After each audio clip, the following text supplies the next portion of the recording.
kagala, for today's video na invite nga pala tayo sa Ford Baliwag na kung saan ite-test drive natin ang kanilang bagong unit na Ford Territory Titanium 2024 na kung saan makikita natin ang pinagkaiba nitong unit na to sa ibang sasakyan. At ano nga ba naging upgrade nito mula sa mga old model natin sasakyan mga kagala. At eto na nga yung mga kagala, bukod sa kanyang transmission at handbrake na push and pull ay meron na rin ito mga kagalang LED headlights with auto on and off function at naka leather seat cover na rin ito mga kagala at ang kanyang compartment napaka-spacious, tamang-tamang paglagayan ng ating mga bagahe or ating kagamitan sa paggagala.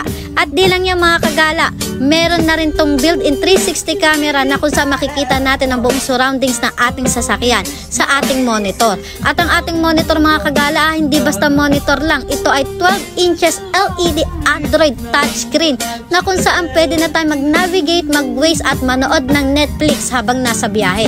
At di lang yung mga kagala, meron din itong wireless charging na kung saan ipapatong lang natin ang ating cellphone at makakapag-charge na tayo.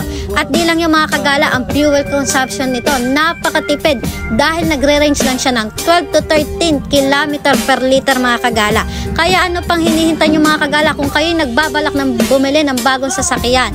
Kontakin nyo lang po si Ma'am Sia ng Ford Baliwag. Salamat mga kagala!